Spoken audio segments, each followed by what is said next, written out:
नमस्कार दोस्तों, ई बस्ताइस अकेडमी में आप सभी लोगों का स्वागत है। आज हम लोग सोलर सिस्टम यानी सौर मंडल के बारे में पढ़ेंगे। इसमें हम लोग सौर मंडल के बारे में सामान्य जानकारी के साथ साथ विभिन्न ग्रहों के बारे में जानकारी हासिल करेंगे, उपग्रहों के बारे में, उनकी विशेषताएं, कुछ कॉन्सेप्ट फैक्ट, इन सबको जानेंगे। ठीक है, आपके सन के बारे में हम लोग डिस्कस करेंगे। इसकी डिटेल क्लास हम लोगों ने की है, तो डिटेल एनालिसिस के लिए हम लोग वहाँ पे जाके देख लेंगे, मतलब आप लोग देख लेंगे। और इस पे भी हम लोगों ने एक अलग से क्लास ली है, तो उसको, इस पोर्शन को भी आप वहाँ से देख सकते हैं। यहाँ भी हम चर्चा करेंगे, बट वहाँ भी आप देख सकते हैं डिटेल के लिए। आज हम लोग सौर मंडल शुरू करते हैं। ठीक है, पहले सौर मंडल होता क्या है। तो सौर मंडल दोस्तों, यदि हम उसको परिभाषित करें तो ऐसे देख लीजिए कि इसका केंद्र कौन है? सूर्य है। ठीक, मेन तारा कौन है? सूर्य है। मतलब किसी भी सौर मंडल टाइप की चीज के लिए, जिसको सौर मंडल कहते हैं, तो उसके सेंटर में एक तारा होना चाहिए। उस तारे के ग्रेविटेशनल फोर्स से बाउंड कुछ जो है आकाशीय या सेलेस्टियल बॉडी होनी चाहिए। ठीक, जैसे ग्रह है, उपग्रह है, एस्टेरॉयड है ना, ड्वार्फ प्लेनेट। तो ये सब क्या होने चाहिए? इस जो मेन तारा है, किसी भी, मतलब जैसे ये अपना सौर मंडल है, तो सौर मंडल में मेन तारा कौन है? सूर्य है। यही इन सबको क्या दे रहा है? एनर्जी दे रहा है, लाइट दे रहा है, जैसे पृथ्वी पर जीवन का कारण है। तो इस तारे के ग्रेविटेशनल फोर्स से सभी जो है क्या होने चाहिए? बंधे हुए होने चाहिए। ठीक, और इसके चारों ओर क्या होना चाहिए? चक्कर लगाना चाहिए। ठीक है, तो उसको क्या, उससे जो रचना होगी जिस सिस्टम की, जिस तंत्र की, उसको क्या बोलेंगे? जैसे अपना चूंकि सौर मंडल यानी सोलर, सूर्य से बना है, सोलर। ठीक है, सोलर का जो सोलर तंत्र बोला जाता है ना, सूर्य का तंत्र। ठीक, तो इसको यदि हम परिभाषित करें तो सूर्य के चारों ओर चक्कर लगाने वाले ग्रह, उपग्रह, ठीक, को मिला के सौर मंडल की रचना होती है। और ये सभी घटक आपस में गुरुत्वाकर्षण बल से क्या होते हैं? बंधे होते हैं। ठीक है, क्लियर? देखिए, इसमें हमने दो तीन शब्द बोले, थोड़ा सा बेसिक्स कुछ हम समझ लेते हैं, तब इसके बाद आगे इस डायग्राम से आगे बढ़ते हैं। ठीक है, देखिए इसमें एक है तारा यानी स्टार है, और एक जो है वर्ड आया प्लेनेट। ठीक, यानी तारा और ग्रह। तो यहाँ पे तारा कौन है? इस जगह पे तारा है अपना सूर्य। और ग्रह कौन से हैं? ये जो आपके सूर्य के चारों ओर चक्कर लगा रहे हैं, कौन? मरकरी, वीनस, अर्थ, है ना, मार्स। ये सब जो क्या है? जुपिटर, सैटर्न, यूरेनस, नेपच्यून, ये सब क्या है? ग्रह हैं। ठीक है, तो तारा क्या होता है? तारा उसको कहते हैं जो अपनी एनर्जी खुद उत्पादित करता है और उसके चमकने के कारण उसकी स्वयं की ऊर्जा होती है। ग्रह क्या होते हैं? ग्रह यानी प्लैनेट्स क्या होते हैं? प्लैनेट्स वो होते हैं जो स्वयं अपनी ऊर्जा का उत्पादन नहीं करते हैं, अपनी ऊर्जा के लिए किसी तारे पर निर्भर होते हैं। जैसे अपने सौर मंडल में ऊर्जा के लिए सभी ग्रह किस पे निर्भर है? सूर्य पे निर्भर है। ठीक, तो तारा क्या है? अपनी ऊर्जा खुद उत्पादित करता है। ठीक है, ग्रह क्या है? अपनी ऊर्जा अपने मंडल के, अपने तंत्र के तारे से लेते हैं, जैसे अपने सौर मंडल में सूर्य। और ये ग्रह जो होते हैं अपने तारे यानी जिस मंडल में है, जैसे अपना मंडल सौर मंडल है, तो सौर मंडल में सूर्य के चारों ओर चक्कर लगाएंगे। ठीक, इसी में एक वर्ड आता है उपग्रह यानी सैटेलाइट। एक आता है उपग्रह। तो उपग्रह क्या होते हैं? उपग्रह जो ग्रह के चारों ओर चक्कर लगाते हैं, वो आपके उपग्रह होते हैं। ठीक है, जैसे इस यहाँ पे अपने पृथ्वी का एकमात्र उपग्रह कौन है? चंद्रमा। इसी तरह से मंगल के भी उपग्रह हैं, जुपिटर के भी उपग्रह हैं, ठीक है, उन सब के उनके बारे में भी हम लोग चर्चा करते हैं। ये क्लियर हो गया, ग्रह उपग्रह तारा इन सब में क्या अंतर है। ठीक, अब एक चीज और जान लेते हैं हम लोग कि जैसे यहाँ पे सूर्य है, ठीक है, ये सूर्य है,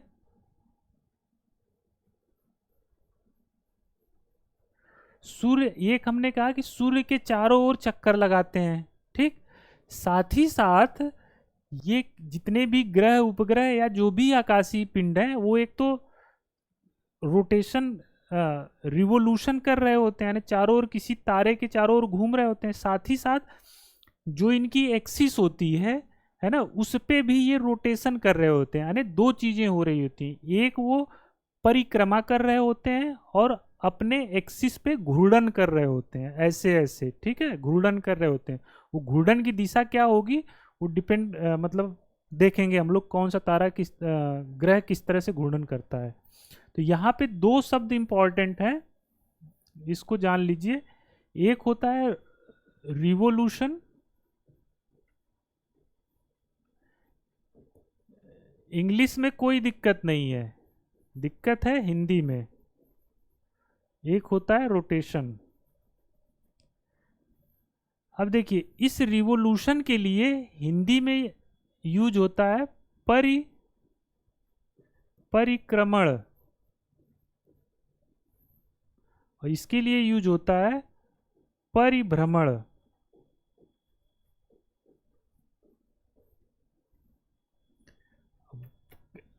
इसी रोटेशन को वैसे कहें तो इसको कह सकते हैं घूर्णन। अब घूर्णन शब्द लिखा रहेगा तब तो कोई दिक्कत नहीं कि घूर्णन मतलब अच्छा ठीक है घूर्णन कर रहा है, लेकिन जैसे ही परिभ्रमण और परिक्रमण लिख देता है तो विद्यार्थी हम लोग क्या करते हैं, कंफ्यूज हो जाते हैं कि कौन सा ये वाले की बात कर रहा है कि ये वाले मतलब कि अपने एक्सिस वाले की बात कर रहा है। तो ये एकदम दिमाग में बैठा लीजिए, परिक्रमण, परिक्रमा, परिक्रमा करना मतलब किसी किसी के किसी बॉडी के चारों तरफ घूमना, तो वो कहते हैं ना परिक्रमा, तो उसी परिक्रमा से बन गया परिक्रमण। अब परिभ्रमण मतलब घूर्णन।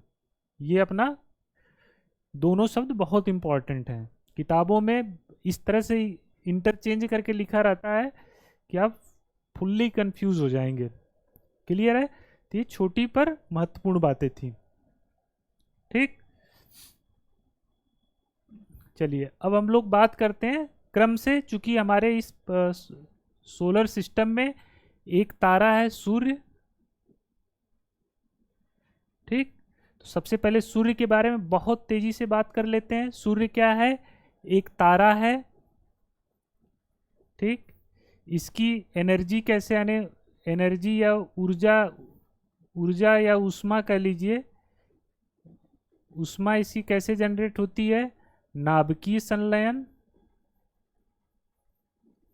नाभिकीय संलयन अभिक्रिया से। नाभिकीय संलयन अभिक्रिया बताने की जरूरत नहीं है। ये सूर्य किस तरह का है, किस फॉर्म में है, तो ये प्लाज्मा फॉर्म में है। डिटेल के लिए आप सूर्य की संरचना वाली जो क्लास है उसको देखिए, उसका लिंक जो है इसके साथ शेयर कर दिया जाएगा। प्लाज्मा, और इसका आकार कैसा है, तो वो परफेक्ट स्फेयर है, ठीक है।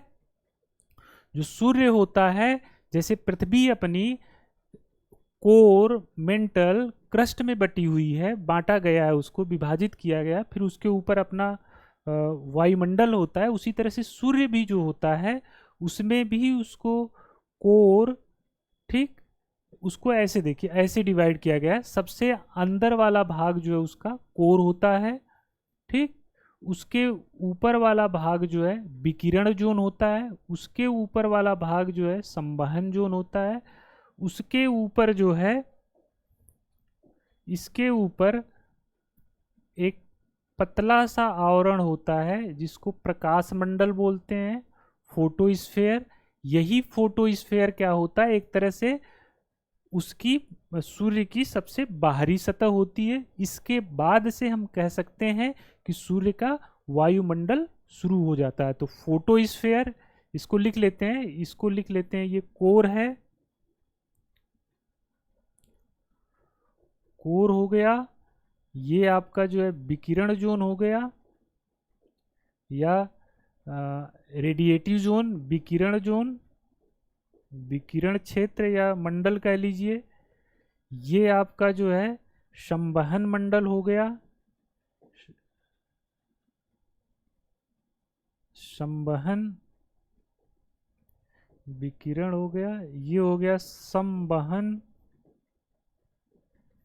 इसके ऊपर ये वाला जो रीजन हो गया, इसको आप कह सकते हैं फोटो या प्रकाश मंडल, प्रकाश मंडल। ठीक, इसके ऊपर ये जो अब एक तरह से इसका वायुमंडल शुरू हो गया, इसको हम लोग बोलते हैं क्रोमोस्फेयर या वर्णमंडल। क्या बोल देंगे? वर्णमंडल। वर्णमंडल के ऊपर यहाँ पे क्या होता है? कोरोना होता है। क्या होता है? इसके ऊपर यहाँ पे ये ऐसे ऐसे कोरोना होता है। ठीक, ये करोड़ों, कह लीजिए करोड़ों किलोमीटर तक ये जो है क्या होता है? फैला होता है। ठीक है, ये जो जो प्रकाश मंडल है, प्रकाश मंडल का टेम्परेचर 5000 से 6000 के बीच में होता है। इसी प्रकाश मंडल पर जो है क्या होती है, आपकी सोलर फ्लेयर्स जो है जनरेट होती है, यानी कह लीजिए आग के गोले मतलब जनरेट होते हैं। ठीक है, यहीं पे जो है फोटोस्फेयर के ऊपर ही सन स्पॉट की घटना देखने को मिलती है। सन स्पॉट क्या होता है?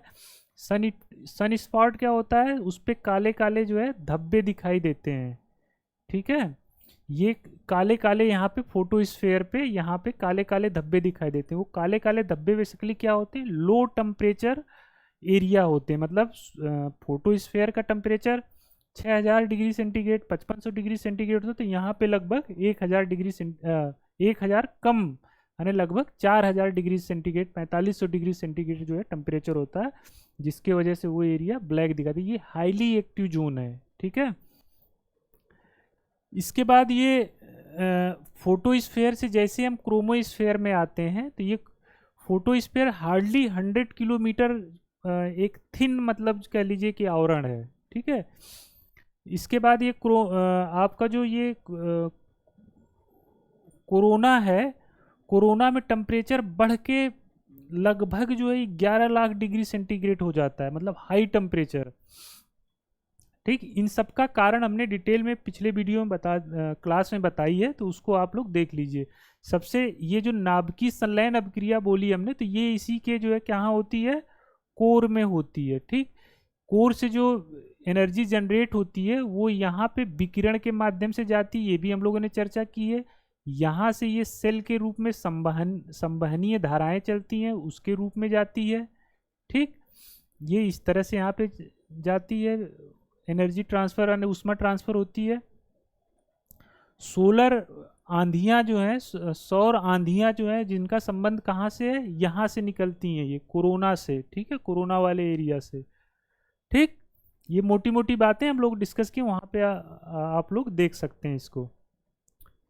ठीक, हम लोगों ने इसी में डिस्कस किया था आपका अरोरा के बारे में, अरोरा बोरियालिस, अरोरा ऑस्ट्रेलिस।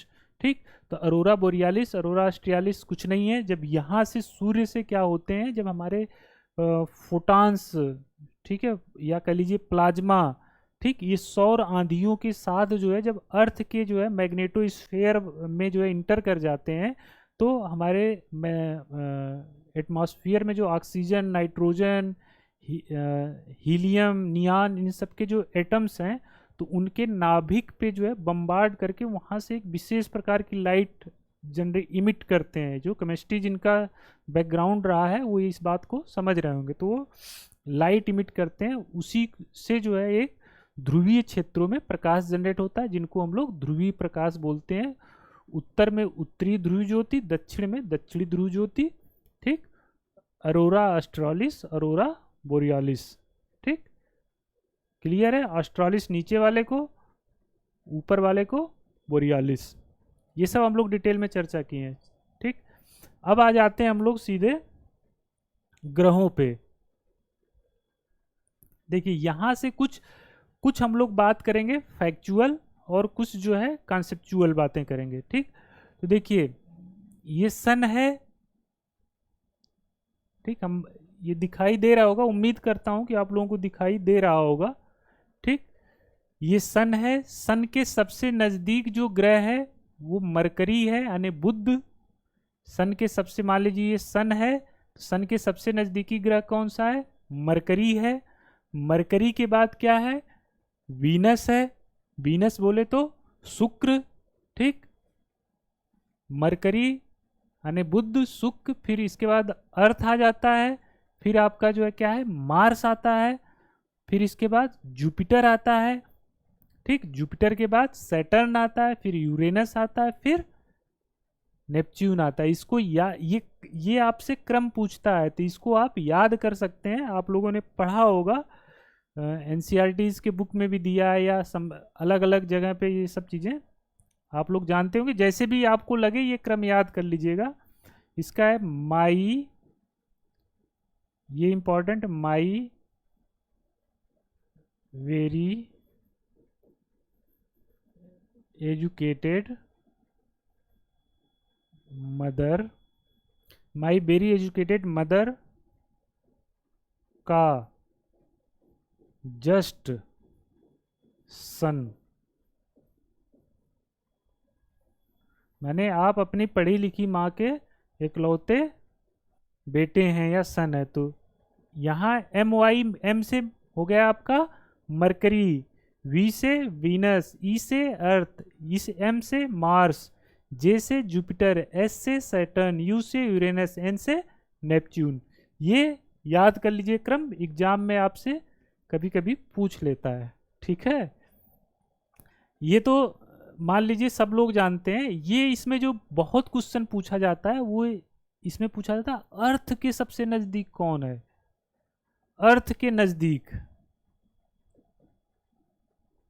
अर्थ मतलब पृथ्वी के सबसे नजदीक,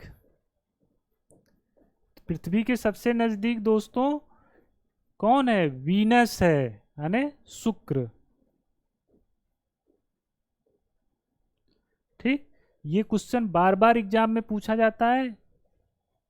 ये जो है आपका अर्थ है, अर्थ के नजदीक वीनस है, फिर मार्स है ना। तो शुक्र है, फिर शुक्र से थोड़ा सा मतलब दूरी पे फिर कौन है? मंगल है। तो देखिए इसको कोडिंग करें तो देखिए, पृथ्वी पर सुमंगल, पृथ्वी के नजदीक जो होगा वहां क्या होगा? सुमंगल होगा। तो शुक्र और मंगल, तो शुक्र सबसे नजदीक है।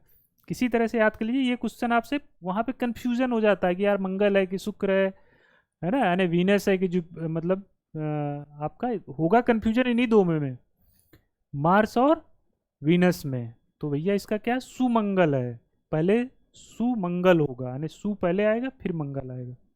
क्लियर है?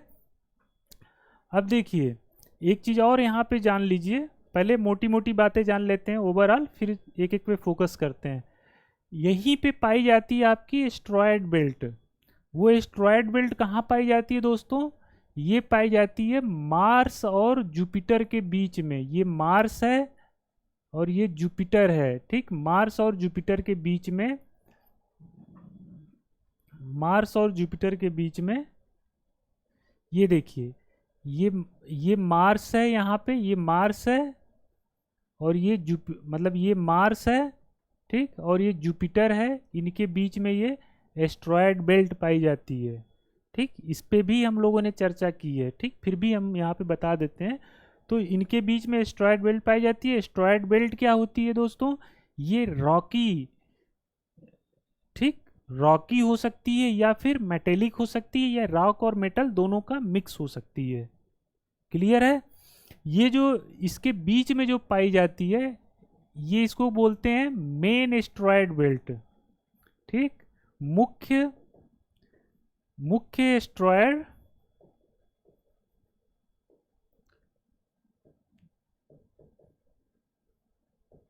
ठीक है। और कुछ एस्ट्रॉयड जो है, जो जुपिटर है उसकी उसकी जो ऑर्बिट है उसमें पाए जाते हैं, उनको बोला जाता है ट्रोजन एस्ट्रॉयड। ठीक है, तो ये है मतलब मेन जनरल क्या है, मार्स और जुपिटर के बीच में एक बेल्ट पाई जाती है जिसको एस्ट्रॉयड बेल्ट कहते हैं। ये रॉकी और मेटेलिक उसकी मटेरियल की बनी होती है।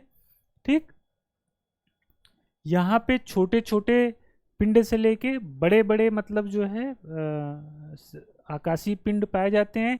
यहीं पर जो है आपका एक एस्ट्रॉयड है जिसका नाम सीरस है, सेरस।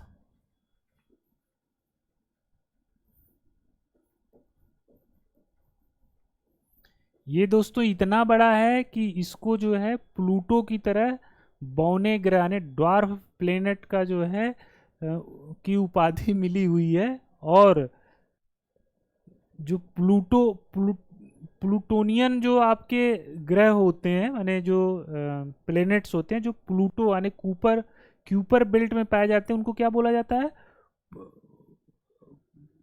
मतलब देखिए बौने ग्रह दो जगह हैं, एक तो ये है मात्र इकलौता सीरस जो यहाँ पे पाया जाता है, इसके अलावा प्लूटो के आसपास के एरिया में पाए जाते हैं। उधर जो पाए जाते हैं वो सब जनरली कहाँ है, काइपर या क्यूपर बेल्ट में स्थित है मतलब।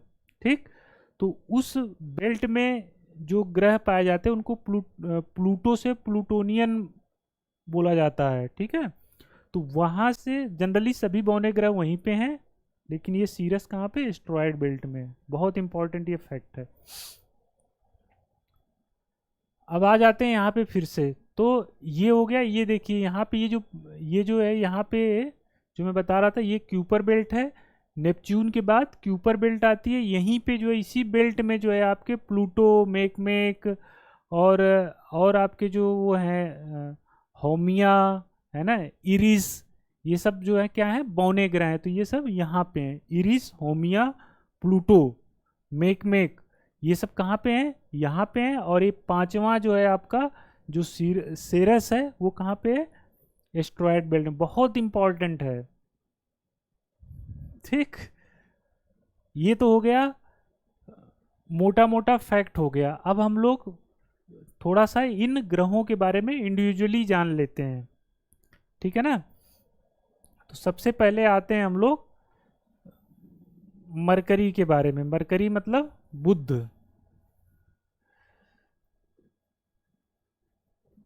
मरकरी या बुध, देखिए मरकरी जो है मतलब अपने सौर मंडल का जो है सबसे छोटा ग्रह है। क्या है, सबसे छोटा ग्रह है, सूर्य के सबसे पास है। ठीक, इसकी जो सबसे इंपॉर्टेंट विशेषता होती है वो ये है कि यहाँ पर दैनिक तापांतर यानी कि बहुत ज़्यादा होता है, दिन और रात के टेम्परेचर में बहुत डिफरेंस होता है। दिन में सपोज करिए कि 400-500 डिग्री सेंटीग्रेड हो गया, रात में माइनस में चला जाता है। तो जो ये दैनिक तापांतर है वो सबसे ज़्यादा यहीं पे पाया जाता है। ठीक है, अच्छा एक चीज़ और जान लेते हैं, एक चीज़ थोड़ा सा एक कॉन्सेप्ट रह गया। देखिए ये जो एस्ट्रॉयड बेल्ट है, ठीक, इससे जो पहले जो ग्रह हैं है ना, इनको बोला जाता है आंतरिक ग्रह। एक डिवीजन है, आंतरिक ग्रह बोला जाता है। यहाँ से जो इधर वाले ग्रह हैं इनको वाह ग्रह बोला जाता है, वाह ग्रह या जोवियन ग्रह बोला जाता है, जोवियन ग्रह बोला जाता है, या इनको गैसीय ग्रह बोला जाता है।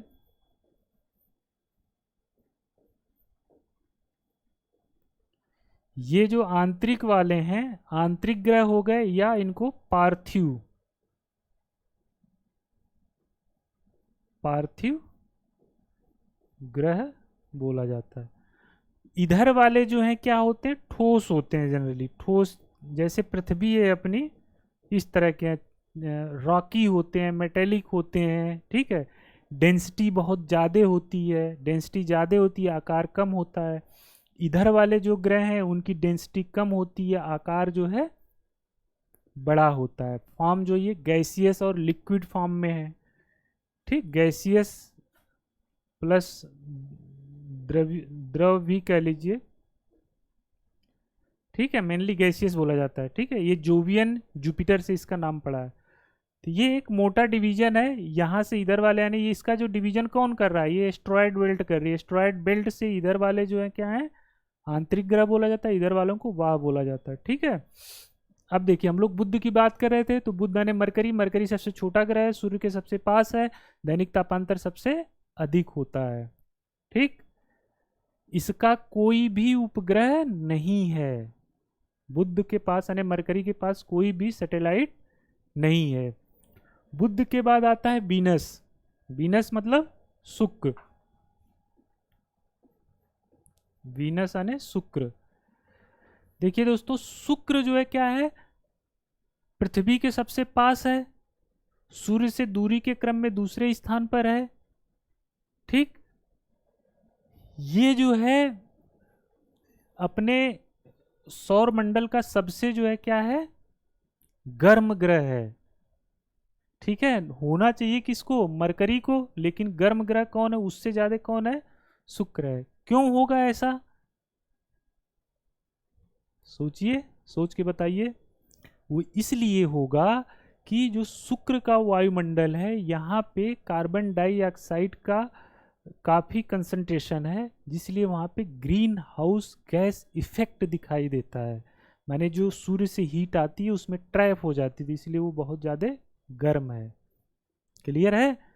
यहाँ पे वायुमंडल इस तरह का नहीं है, बहुत कह लीजिए, होगा भी तो बहुत मतलब थिन है ना।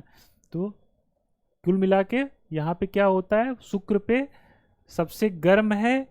गर्म क्यों है ये, क्योंकि ग्रीन हाउस गैस इफेक्ट, ठीक है, इसलिए ये जो है सबसे ज़्यादा गर्म है। एसर्शन रीजन करके आपसे क्वेश्चन पूछ सकता है।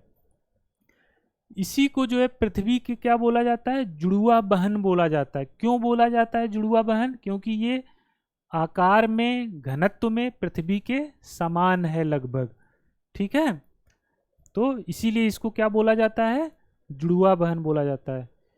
इसी को जो है शुक्र को ही भोर का तारा और शाम का तारा, तारा गलत शब्द यूज है लेकिन चमकता है इसलिए उसको बोला जाता है, भोर का तारा और शाम का तारा भी बोला जाता है। क्यों, क्योंकि जो शुक्र है, शुक्र ग्रह यानी वीनस है, ये सूर्योदय से 1-2 घंटा पहले और सूर्योदय के बाद दिखाई देता है, ठीक है। इसीलिए इसको सुबह और शाम का तारा बोला जाता है।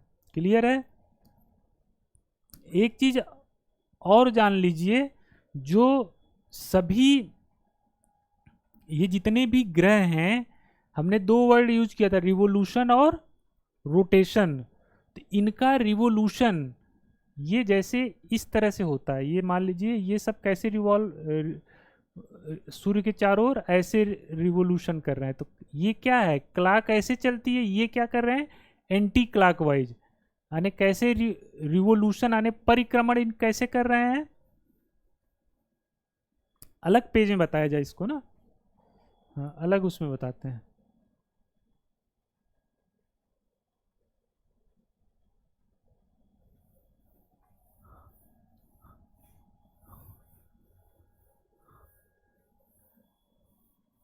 देखिए सभी जो ग्रह हैं, ये मान लीजिए सन है, ठीक, अलग से बताने का कुछ मजा ही अलग है, उसी बना बनाया उसमें क्या बताया। वैसे देखिए इसमें ड्रा करने में अच्छा लगता है। जैसे सन है, सन के चारों तरफ ये जो ग्रह हैं, ठीक, ये जो रिवोल्यूशन कर रहे हैं इस डायरेक्शन में कर रहे हैं, ठीक, ऐसे मतलब ये इस तरह से कर रहे हैं, एंटी क्लॉकवाइज।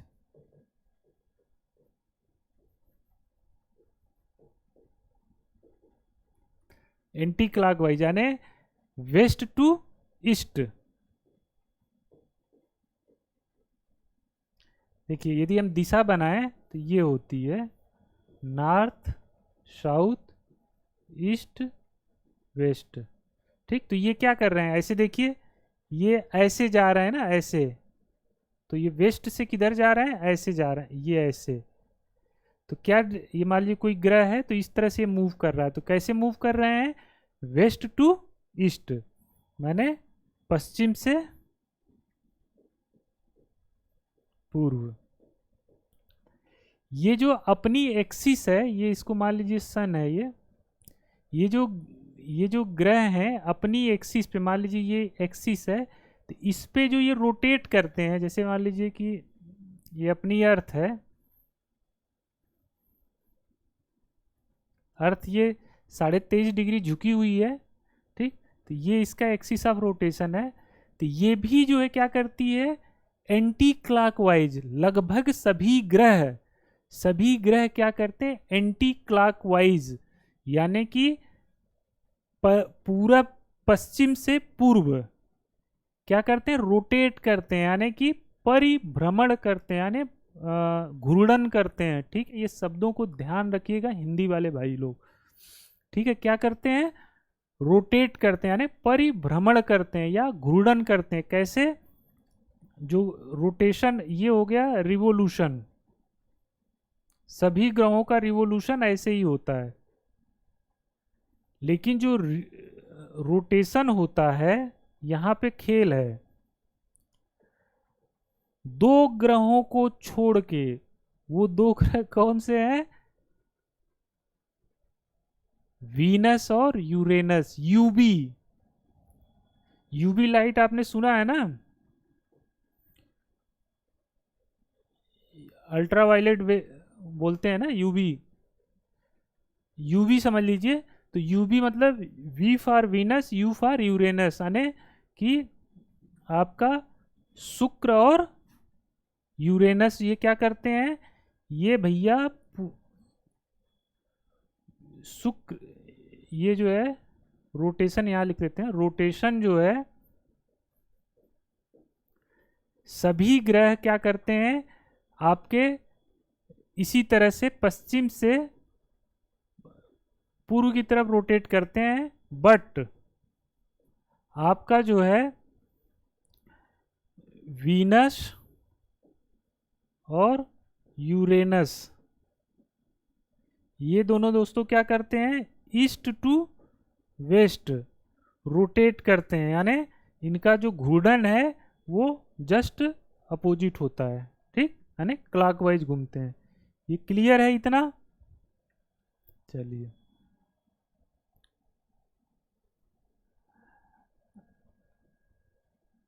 ठीक, तो यहाँ पे ये रोटेशन रिवोल्यूशन से ही हमने ये वाला कॉन्सेप्ट बता दिया कि सब लोग क्या क्या इनकी सिचुएशन है। तो रिवोल्यूशन में कोई दिक्कत नहीं है, रोटेशन में बस एक दिक्कत है कि हमें जो है सिर्फ वीनस और यूरेनस के बारे में जानना है कि ये भैया क्लॉकवाइज यानी ईस्ट टू वेस्ट घूमते हैं, अदरवाइज सभी वेस्ट टू ईस्ट करते हैं, रोटेट करते हैं। ठीक है, चलिए फिर से यहाँ पे आ जाएंगे, कहीं थोड़ा लिखना होगा तो हम लोग खाली पेज पे लिखेंगे।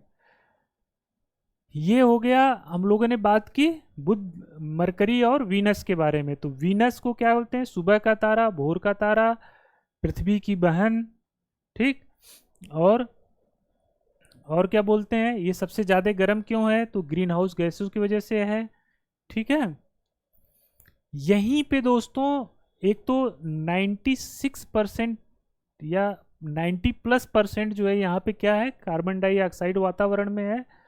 साथ ही साथ यहाँ पे जो है सल्फ्यूरिक एसिड के बादल भी देखने को मिलते हैं। ये सब जानते रहिए, शुक्र पे ही H2SO4 के बादल,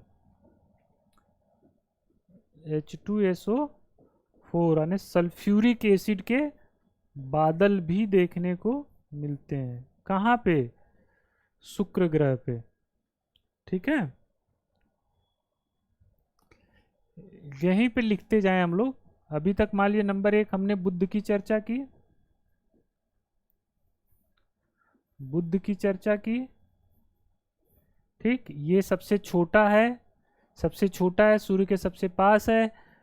ठीक है, दूसरा हम लोगों ने वीनस की बात की, वीनस यानी शुक्र की बात की। शुक्र क्या है, इसी को भोर का तारा, मॉर्निंग स्टार, शाम का तारा, इवनिंग स्टार, ये सब के नाम से बोला जाता है।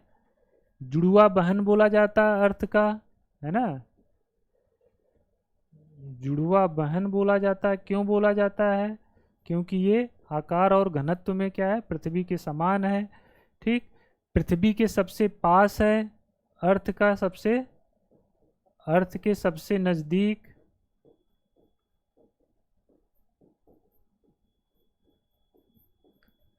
ठीक, तीसरा आप लिख सकते हैं वही कि ये जो है रोटेट जो है,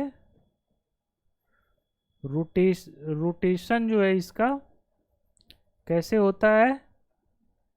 रोटेशन इसका जो है वेस्ट टू ईस्ट होता है, यानी क्लॉकवाइज। ठीक, इन दोनों के माने मरकरी और वेनस के कोई उपग्रह नहीं है। क्लियर है? चलिए अब आगे आते हैं, फिर से हमें ज़रूरत पड़ेगी तो यहीं पे आएंगे। अब आ जाइए, ये हो गया। यहाँ पे ये डाटा लिखा हुआ कौन कितने दिन में जो है रोटेट करता है, कौन कितने दिन में रिवॉल्व करता है, तो वो बस इसमें ये समझ जाइए कि जो ये है आपका बुध यानी मरकरी जो है, इसका परिभ्रमण, परिभ्रमण कितना है? माने परिभ्रमण माने सूर्य के चारों तरफ जो ये घूमता है 88 डेज में घूमता है। ठीक है, हाँ ये नहीं, ये वाला ये तो ठीक है, 88 डे में घूमता है, और घूर्णन अपने एक्सिस पे जो कर घूमता है माने रोटेट करता है वो 59 डे में करता है। लेकिन जो शुक्र है ये 225 दिन में क्या करता है? परिभ्रमण। अब देखिए जो मैं आप लोगों को बता रहा था, किसी किताब से मैंने ये डाटा के लिए जो इसको फोटो क्लिक कर दिया था, आप लोगों को बता दूंगा, जो है आसानी होगी। लेकिन जो समझाने का मतलब था वही देखिए, ये गलती साक्षात प्रमाण मिल गया। देखिए घूर्णन के लिए लिख रहा मतलब तो क्लियर है, घूर्णन मतलब एक्सिस पे घूम रहा है, लेकिन रिवोल्यूशन के लिए यहाँ पे परिभ्रमण कर दिया, यूज कर दिया। अभी अभी यूपीएससी में क्वेश्चन प्री में पूछा था, यही दो वर्ड थे, परिभ्रमण और परिक्रमण, दोनों शब्द यूज थे, और 1 2 3 4 स्टेटमेंट करके दिया था। ठीक है, तो ये बहुत कंफ्यूजिंग वर्ड है। आपको एज ए स्टूडेंट आप इन सब छोटे छोटे शब्दों का, खास करके हिंदी मीडियम के जो स्टूडेंट हैं, ये ध्यान रखा करें हमेशा, क्लियर कर लेने, तो इतना कन्फ्यूजन होगा कोई लिमिट नहीं है। तो ये बेसिकली क्या है, रिवोल्यूशन का दिया हुआ है, परिभ्रमण यहाँ पे लिख दिया गलत है, परिक्रमण होना चाहिए। एक शब्द पकड़ लीजिए एकदम क्लियर कट, परिक्रमा से परिक्रमण, या फिर इंग्लिश वर्ड याद रखिए। तो इसमें बताने का तात्पर्य कि ये डाटा है कौन कितने वर्ष में घूमता है, बहुत ज़्यादा महत्वपूर्ण नहीं है, तो उसको हम लोग फोकस नहीं करते, कॉन्सेप्ट पे करते हैं। अब आ जाते हैं, वीनस के बाद अर्थ आता है। अर्थ के पे तो हम लोग रहते ही हैं, पूरी भूगोल ही जो है, ज्योग्राफी ही अर्थ के बारे में, तो उसके बारे में हम लोग डिटेल में बात करेंगे। अर्थ एकमात्र ग्रह है जहाँ पे जीवन पाया जाता है। ठीक, दिन रात होते हैं, वर्ष होता है, इसी के रेफरेंस में हम लोग अन्य ग्रहों के बारे में बात करते हैं। अर्थ जो है अपनी एक्सिस पे 23.5 डिग्री झुकी हुई है।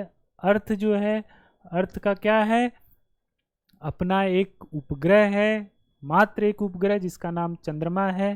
ठीक, अर्थ का एक उपग्रह कौन है? चंद्रमा, मून। ठीक है, अब देखिए मून के बारे में थोड़ा सा हम लोग जान लेते हैं।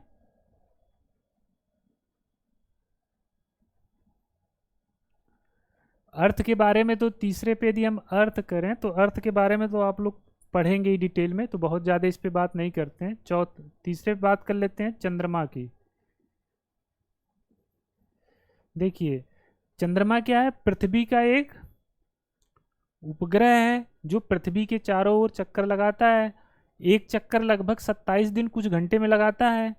जितने दिन में वो एक चक्कर लगाता है, ठीक है, उतने ही देर में क्या करता है, वो अपने एक्सिस में भी रोटेट करता है। 27 दिन कुछ घंटे जो है उसको रोटेट रिवोल्यूशन में लगते हैं, और इतने ही 27 दिन कुछ घंटे उसको अपनी एक्सिस पे रोटेट होने में लगते हैं। तो इसी वजह से चंद्रमा का केवल एक भाग, आगे वाला पोर्शन जो हमें जिस पे लाइट पड़ती है, जो सन फेसिंग होता है, वही दिखाई देता है। पीछे वाला भाग जो है कभी दिखाई ही नहीं देता है। उसका रीजन यही है कि उसका रोटेशन और रिवोल्यूशन टाइम जो है दोनों क्या है, सेम है। इसको ऐसे समझ लीजिए कि ये अर्थ है, ठीक, अर्थ के चारों तरफ ये चंद्रमा जो है, मान लीजिए ये क्या कर रहा है, रोटेट, ये चंद्रमा है मान लीजिए, ये ऐसे अपनी एक्सिस पे भी घूमेगा और ऐसे भी चलेगा, ठीक।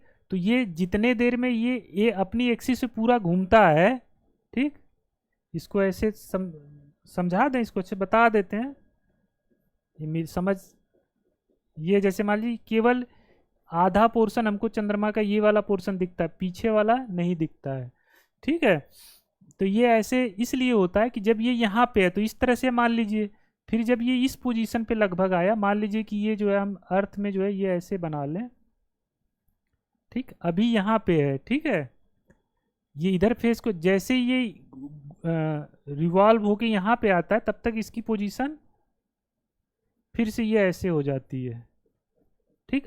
मतलब एक तरह से कहिए कि एक 1/4 क्या हुआ, अपने एक्सिस पे क्या हुआ, वो रोटेट कर गया, और 1/4 डिस्टेंस क्या हुआ, ये रिवोल्यूशन कर गया, यानी 1/4 चला, वो 1/4 रोटेट हुआ। फिर जैसे ही यहाँ आता है वो, तब तक फिर से जो है ये सिचुएशन फिर से बन जाती है।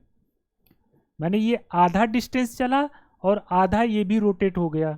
जैसे यहाँ पे आया तो 2/3 हो जाता है, तब तक फिर ये यही पोजीशन बन जाती है। और फिर जब अपने फाइनल स्थिति में आता है तो यहाँ पे आ गया, इसका एक चक्कर हो गया, इसका एक रिवोल्यूशन हो गया। तो हमेशा ये क्या होता है, केवल एक सामने वाला भाग दिखाई देता है, पीछे वाला भाग उसका दिखाई नहीं देता है। क्लियर है? चलिए, ये हो गया। इसके बाद आते हैं मंगल, ठीक। मंगल ग्रह जो है ये बहुत ही हमारे मानव के द्वारा जो है इस पे बहुत सारे अनुसंधान किए गए हैं, बहुत सारे सैटेलाइट भेजे गए हैं वहाँ पे जीवन की संभावना तलाशने के लिए। और उस पहलू को देखते हैं, जैसे उस पर ये जान लीजिए कि कुछ कौन कौन से सैटेलाइट्स गए हैं, जीवन की संभावना का सबसे बड़ा साक्ष्य क्या है। तो वहाँ जीवन की संभावना, यानी जीवन पनप सकता है, जीवन है तो नहीं वहाँ पे, लेकिन जो उसके पनपने का जो मतलब जो सबसे बड़ा रीजन है वो ये है कि यहाँ पे जो है मार्स पे जो है आपके बर्फ, जमी हुई बर्फ, मतलब कह लीजिए कि लिक्विड कुछ पाया गया है ना। तो वही जो है जीवन के लिए जो सबसे इम्पोर्टेंट कारण है कि वहाँ पे जीवन पनप मतलब संभावना है जीवन की, आगे वहाँ पे मानव बस्तियाँ बसाई जा सकती हैं।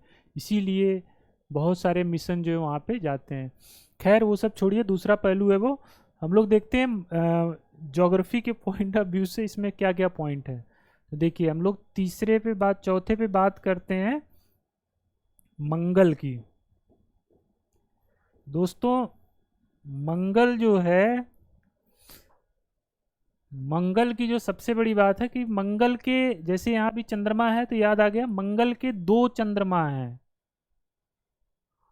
मंगल जैसे पृथ्वी का एक चंद्रमा है, तो मंगल की 2 सैटेलाइट हैं, फोबोस और डिमोस।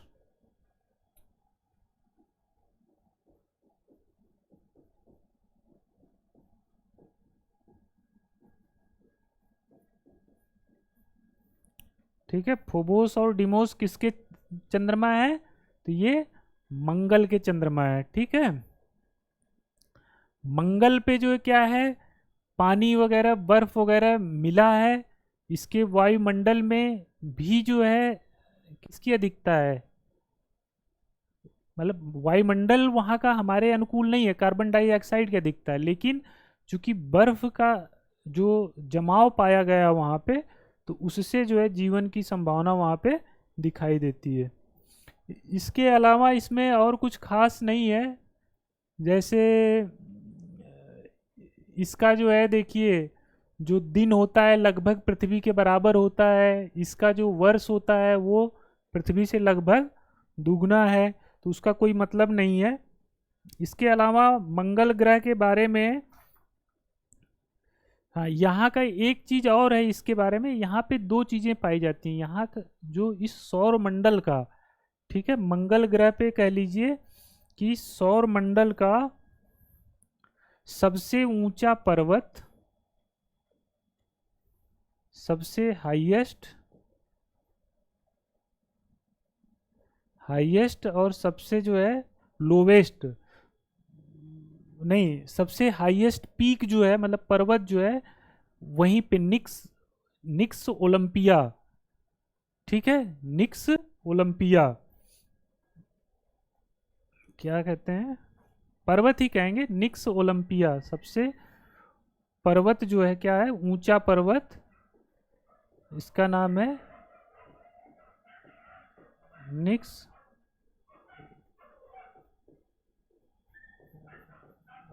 ओलंपिया, ठीक है। और सबसे जो है, ये समझिए जो पर्वत है ये लगभग जो है अपनी जो एवरेस्ट है उससे लगभग तीन तीन गुना क्या है, ऊंचा है। यहीं पे एक ज्वालामुखी पाई जाती है, वो भी सबसे ऊंची होती है, वो है ओलम ओलिपस मॉन्स करके है।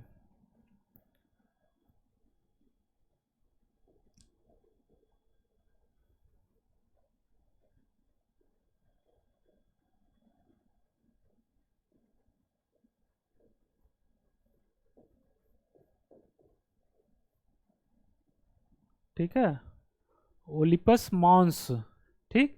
तो ये यहाँ की सबसे क्या है, ओलिपस कह लीजिए, ओलंपस कह लीजिए,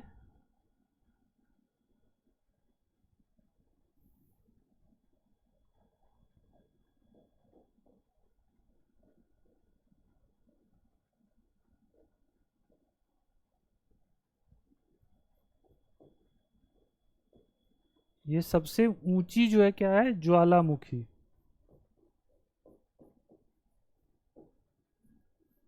ये सबसे ऊंचा क्या है, पर्वत।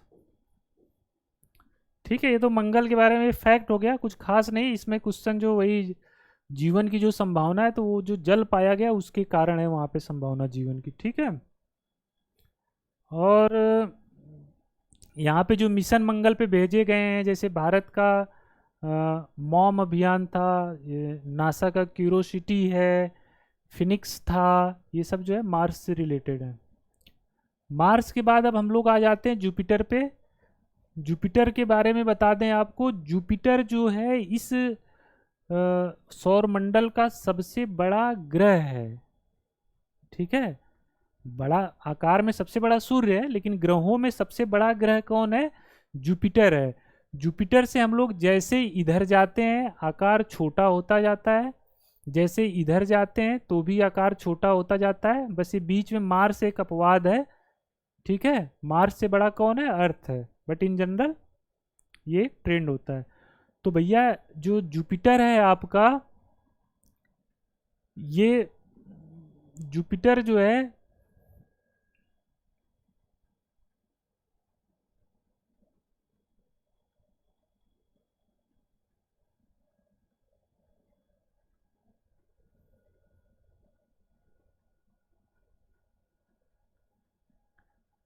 जुपिटर क्या है, पांचवा हम लोग देख लेते हैं। जुपिटर यानी, जुपिटर माने जुपिटर,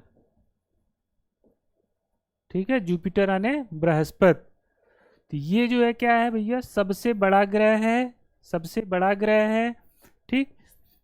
इसके जो है क्या है, बहुत सारे उपग्रह हैं, इसके क्या है, बहुत सारे उपग्रह हैं, लगभग जो है 16, वर्तमान में 69 उपग्रह हैं, ठीक है।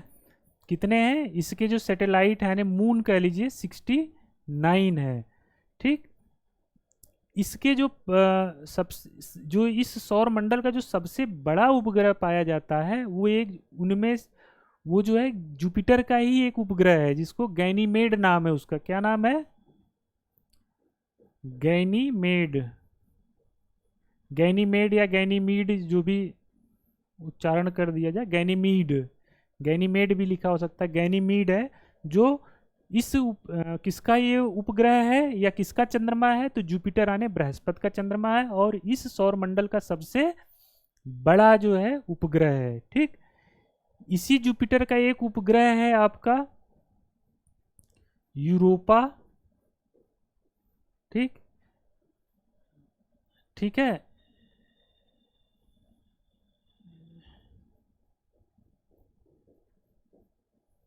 यूरोपा है। यूरोपा पर जो जब ये वाइजर अभियान जो गया था, वाइजर अभियान आपका मतलब पूरा ये जो जोवियंस ग्रह जो ग्रह हैं इनसे होते हुए आपका अपने सौर मंडल से बाहर जाने वाला एक अभियान था। ठीक, तो ये वो उसमें वाइजर अभियान से पता चला कि यूरोपा पर जो है जैसे मंगल पे पानी के साक्ष्य मिले हैं, उसी तरह से यूरोपा पर भी जो है बर्फ के नीचे जो है पानी जमा हुआ और इतना पानी है कि अर्थ के बाद शायद उतना पानी कहीं और है, तो वो अपने सौर मंडल में यूरोपा पर है। ठीक, तो ये भी मानव के लिए भविष्य में एक जो जीवन की संभावना यहाँ पर भी हो सकती है, यूरोपा पे भी। ठीक है, जुपिटर के और जो महत्वपूर्ण ग्रह हैं, उपग्रह हैं, उनका एक बार देख लेते हैं। अब सब तो नहीं याद हो सकता। हाँ, ये है जैसे आयो, यूरोपा, गैनीमेड, कैलिस्टो। ठीक है, ये जो है बृहस्पति के जो है क्या है, उपग्रह हैं।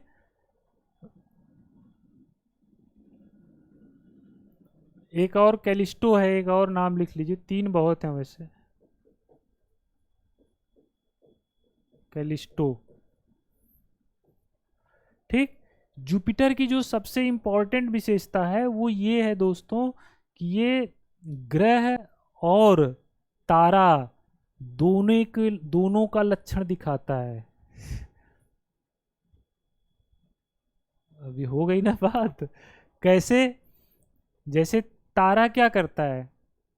एनर्जी इमिट करता है। जुपिटर क्या करता है? जितना सूर्य से ऊर्जा लेता है उससे 3 गुना ज्यादा ऊर्जा जो है उत्सर्जित करता है, विकिरित करता है। तो इसी के कारण इसको कहा जाता है कि एक ऐसा ग्रह है जो तारा और इसका क्या कहते हैं ग्रह दोनों का लक्षण प्रदर्शित करता है। ऊर्जा उस पे से निकलने का कारण वहाँ पे जो है जो भी उसका चुंबकीय क्षेत्र है और उसके वायुमंडल में हाइड्रोजन हीलियम का काफ़ी भंडार पाया जाता है, मतलब है वहाँ पे, तो ये सब नाभिकीय मतलब उत्सर्जन कह सकते हैं वहाँ से होता है। ठीक है, क्लियर है? जुपिटर की जो विशेषता है कुछ ऐसे देखिए कि ये जुपिटर है, तो जुपिटर पे ऐसे ऐसे धारियां पाई जाती हैं। चित्र जहां भी देखेंगे तो धारियां होंगी, बीच में एक रेड कलर का धब्बा पाया जाता है। ये धब्बा इतना बड़ा है कि जैसे मानो पृथ्वी के समान है, रेड कलर का धब्बा होता है। इस धब्बे को बताया जाता है कि ये वहाँ पे जो है चक्रवाती तूफान टाइप की कोई स्थिति है, वही हमें जो है यहाँ पे रेड स्पॉट की तरह दिखाई देता है। ठीक है, ठीक है। अब आ जाते हैं, जुपिटर हो गया, जुपिटर के बाद सैटर्न यानी शनि। शनि के बारे में दोस्तों बस ये जान लीजिए कि शनि जो है एक, अब ये जोवियन ग्रहों में ये अंतिम ग्रह है जो खुली आंखों से यानी मतलब बिना किसी यंत्र के जो है उसको देखा जा सकता है। इसकी सबसे अच्छी एक सुंदरता ये कि इसके चारों तरफ जो है रिंग पाई जाती हैं। ठीक है, इस तरह की जो है ये जैसे यहाँ पे बना हुआ दिख तो नहीं रहा होगा, उम्मीद नहीं है हमें। इसके चारों तरफ जो है 7 रिंग पाई जाती हैं। ठीक है, बाद में पता चला कि बृहस्पति पे भी अदृश्य प्रकार की एक रिंग बनी हुई है। ठीक है, तो शनि पे एकदम विजुअल मतलब जो है 7 रिंग पाई जाती है, जिनको ABCDEFG नामकरण किया गया जैसे जैसे वो खोजी गई हैं। दोस्तों एक और महत्वपूर्ण बात है, जो उपग्रह हैं सबसे ज़्यादा उपग्रह जो है शनि के हैं। यहाँ पे नोट करते जाते हैं, जो यहीं पे लिख रहे हैं, छठा लिख लेते हैं, सैटर्न, सैटर्न या शनि। तो इसकी जो विशेषता क्या है, रिंग है,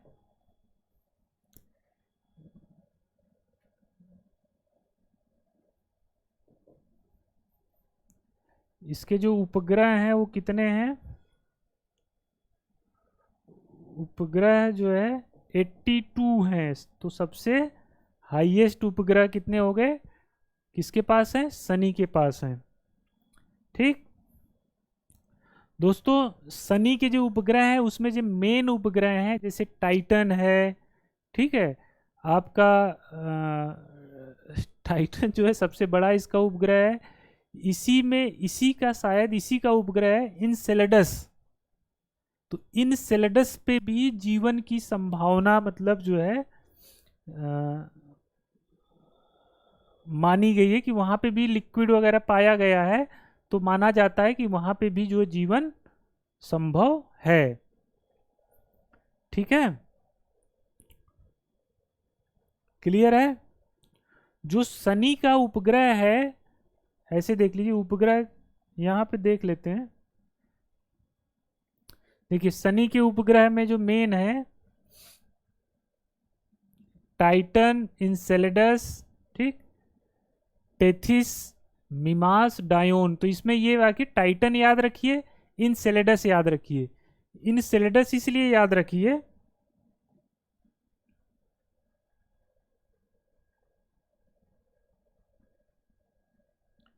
इनसेल इनसेल्डस और टाइटन याद रखिए, सैटर्न के 2 उपग्रह हैं। ठीक है, इनसेल्डस और टाइटन। इनसेल्डस में क्या है कि वहां पे जीवन की संभावना जो है कैसे मतलब जीवन संभव है वहां पर भविष्य में। ठीक है, जैसे यूरोपा में है, मंगल में है, हम लोग तलाश रहे हैं, तो ये एक संभावित जो है सेलेस्टियल बॉडी, आकाशीय पिंड जो है इनसेलेडस है, जहाँ पे बर्फ और पानी का जो है भंडार पाया गया है। ठीक, जो सैटर्न का सैटेलाइट टाइटन है, टाइटन पे दोस्तों जो है नदियों और नहरें, मतलब नदी कह लीजिए, नदियों की आकृति की रचनाएं, या कह लीजिए नदियां वहां पे बहती हैं, लेकिन पानी की नहीं, नेचुरल गैस की नदियां बहती हैं। कैसे मतलब उन जो आकृतियां बनी हुई हैं वो इस तरह से हैं कि उनमें मतलब नदी की तरह, जैसे नदी में पानी बहता है, तो वहां पे जो है जो नदियां पाई जाती हैं उनमें क्या बहता है, नेचुरल गैस बहती है। ठीक है, फ्लो करती है। एक्स्ट्रा इन्फॉर्मेशन है, पूछेगा नहीं वैसे तो, फिर भी जानते रहिए। इसी तरह से देखिए यहाँ पे जो बताने का ये आपके सभी के सैटेलाइट लिखे हुए हैं, वो इसलिए मात्र लिखे हैं, एक एक दो दो जानते रहिए। ठीक, जैसे यहाँ पे सैटर्न शनि के सैटेलाइट टाइटन इनसेलेडस है, यूरेनस के सैटेलाइट जो है टिटानिया है, और नेपच्यून के जो सैटेलाइट है उस ये ट्राइटन है।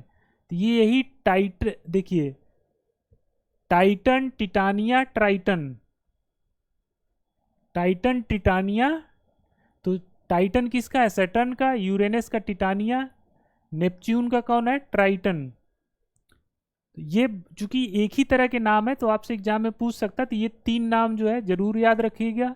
फोबोस और डिमोस मंगल के हैं, ये भी याद रखिएगा। डिमोस सबसे छोटा मतलब मून है या उपग्रह है। ठीक, बृहस्पति का गैनीमेड जो है सबसे बड़ा है। बृहस्पति का ही जो है जो आपका यूरोपा है उस पे जीवन की संभावना है। तो ये सभी मोटे मोटे मून हो गए। इसी तरह से जो प्लूटो है, प्लूटो के भी मून 5 मून हैं, चारोन है, निक्स, हाइड्रा और कर्बरोस और स्ट्राइक हैं। ठीक है, ये मून है। कभी आपसे मैचिंग में पूछ सकता है इधर उधर करके, तो याद हो जाए तो बहुत अच्छी बात है।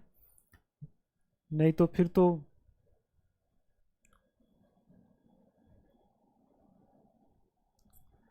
ठीक है। ये हम लोग हो गए, कहाँ तक चले गए? सैटर्न तक चले गए। सैटर्न के सबसे ज़्यादा उपग्रह हैं, रिंग पाई जाती है। इसके बाद दोस्तों यूरेनस आ गया। ठीक है, कौन आ गया?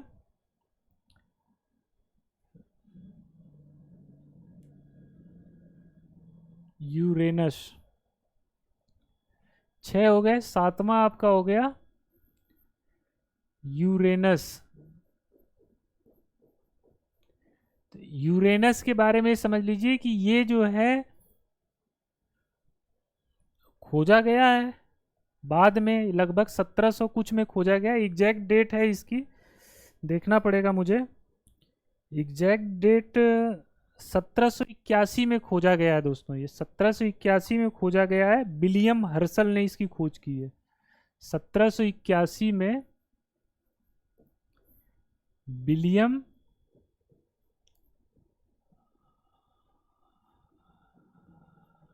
ऐसे तो नहीं होगा, विलियम हर्शल ने इसकी खोज की थी। ठीक है। यूरेनस की सबसे जो बड़ी विशेषता है, ये अपने एक्सिस पे बहुत ज़्यादा झुका हुआ है। तो ऐसा लगता है कि ये जो परिक्रमण कर रहा है, रिवोल्यूशन कर रहा है सन के चारों तरफ, तो वो ऐसे लग रहा है कि लेटते हुए लुढ़कते हुए जा रहा है। तो इसीलिए इसको लेटा हुआ ग्रह भी बोला जाता है। ठीक।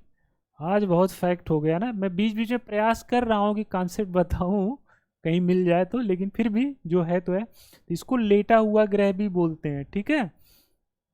ये देखिए, हमने यू भी बताया था ना, जो रोटेशन है इसमें दो ग्रह जो है क्या है, क्लॉकवाइज रोटेट करते हैं। तो उसमें एक था आपका वीनस, दूसरा ये यूरेनस है। ठीक है। यूरेनस के बाद जो है आपका आता है कौन सा? नेपच्यून। तो नेपच्यून एक ऐसा ग्रह है जिसकी खोज जो है गणितीय विधि से हुई थी। ठीक है। किससे हुई थी? गणितीय विधि से हुई थी। मतलब उसकी खोज होने से पहले ही जो है, जब ये पाया गया कि ये यूरेनस के ऑर्बिट में कुछ मतलब जैसी होनी चाहिए मैथमेटिक्स के हिसाब से वैसी नहीं है, तो ये माना गया कोई एक बड़ी बॉडी है इससे आगे। ठीक है। तो इस आधार पे उसकी जगह, आकार सब जो है निर्धारित पहले ही बता दिया गया था गणितीय विधि से। जो नेपच्यून है आठवां, गणितीय विधि से खोजा गया है, मैथमेटिकल वे आधार पर जो है, आधार पे खोजा गया ग्रह है। ये जो है सबसे जो है क्या है, सबसे दूर ग्रह है, सबसे दूर इस दूर लोकेट है, सबसे ठंडा है। ठीक है।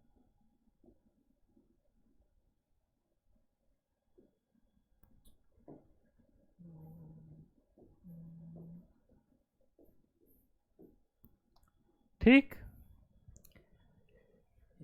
वर्तमान में इतने ही ग्रह हैं। इसके पहले जो है प्लूटो भी हमारा ग्रह की श्रेणी में आता था, लेकिन 2006 में अंतर्राष्ट्रीय खगोल शास्त्रीय संघ यानी इंटरनेशनल एस्ट्रोनॉमिकल यूनियन ने प्लूटो का ग्रह का दर्जा हटा लिया। ठीक। और उसको बौने ग्रह की श्रेणी में डाल दिया गया। बौने ग्रह, कोई ग्रह कब कहलाएगा, इसके लिए कहा गया कि कोई भी सेलेस्टियल बॉडी ग्रह तब कहलाएगी जब क्या हो, उसके पास अपना पर्याप्त जो है ग्रेविटेशनल फोर्स हो, जिससे कि वो एक गोले की आकृति में जो है कन्वर्ट हो सके। ठीक है। वो जो है एक निश्चित सन के चारों तरफ एक निश्चित ऑर्बिट में चक्कर लगा रहा हो, उसकी ऑर्बिट जो है क्या हो, एकदम क्लियर हो, यानी वो दूसरे की ऑर्बिट को क्या करे, इंटरसेक्ट ना करे। इन सब बातों पर ही किसी सेलेस्टियल बॉडी को क्या है, ग्रह का दर्जा दिया जाता। तो प्लूटो, इन्हीं जो तीसरी बात थी कि इंटरसेक्ट ना करे किसी ऑर्बिट को, तो इस आधार पे वो बाहर हो गया। क्यों? क्योंकि वो नेपच्यून की ऑर्बिट को इंटरसेक्ट करता था। क्लियर है?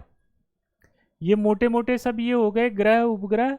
अब इसके बाद बचे दोस्तों ये आपका मेट्योर्स। मेट्योर्स हुआ, और आपका जो है उल्का वो क्या कहते हैं उसको, मेटेओर्स हो गया, और जो कॉमेट, तो मेटेओर, कॉमेट और एस्टेरॉयड की हमने अलग से क्लास ली थी, जिसमें हमने बहुत ही बृहद विस्तृत विशद स्तर से उस पर चर्चा की थी। लेकिन यहाँ पे बस इतना समझ लीजिए कि जो ये तो आपका जो ये है ना, ये नेपच्यून हो गया। नेपच्यून के बाद यहाँ पे जो है क्या है, क्यूपर बेल्ट है। क्यूपर बेल्ट के बाद का जो एरिया है, या क्यूपर बेल्ट ही कह लीजिए, यहाँ पे बहुत छोटे छोटे पिंड पाए जाते हैं जो बर्फ गैस के बने होते हैं। यही बर्फ और गैस के पिंड प्लस कुछ और दूर तक जो है आगे ओट क्लाउड पाया जाता है, एकदम अंतिम सीमा पे हमारे सौरमंडल के। वहाँ के भी पिंड जब जो है कभी सन के पास के एरिया में आ जाते हैं, सौरमंडल में इंटर, सौरमंडल में वो भी चक्कर लगा रहे होते हैं, जब सन के पास आ जाते हैं तो सन के पास आके वो क्या होते हैं, उनकी गैस वगैरह क्या होती है, वाष्पित होती है, बर्फ पिघल जाती है, तो एक लंबी पूंछ की आकृति बनाते हैं, जो आयोनाइज फॉर्म, जो गैस होती है वो आयन फॉर्म में चेंज हो जाती है, तो वो एक चमक उत्पन्न करती है। ठीक, उसी को हम लोग क्या बोलते हैं, कॉमेट बोलते हैं, यानी पुच्छल तारा बोलते हैं, धूमकेतु बोलते हैं। ये धूमकेतु की जो पूंछ होती है वो सदैव जो है क्या होती है, सन से जो है दूर होती है। मतलब ये जैसे ये सन है,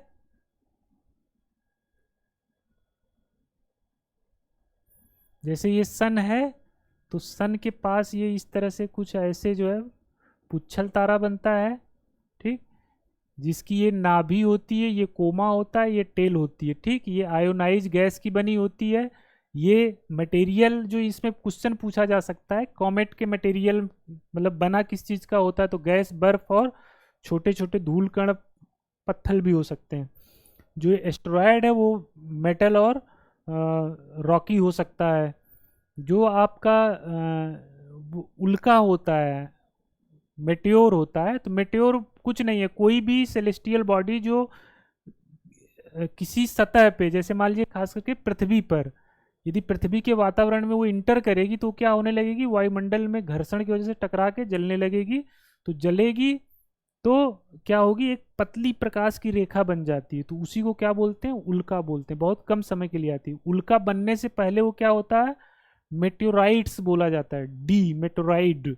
और जब जलने लगता है तो मेटेओर बोला जाता है, और वही टुकड़ा जब पृथ्वी पर गिर जाता है तो उसको मेटेओराइट बोलते हैं, उल्का पिंड अवशेष। ठीक है दोस्तों, आज के लिए धन्यवाद।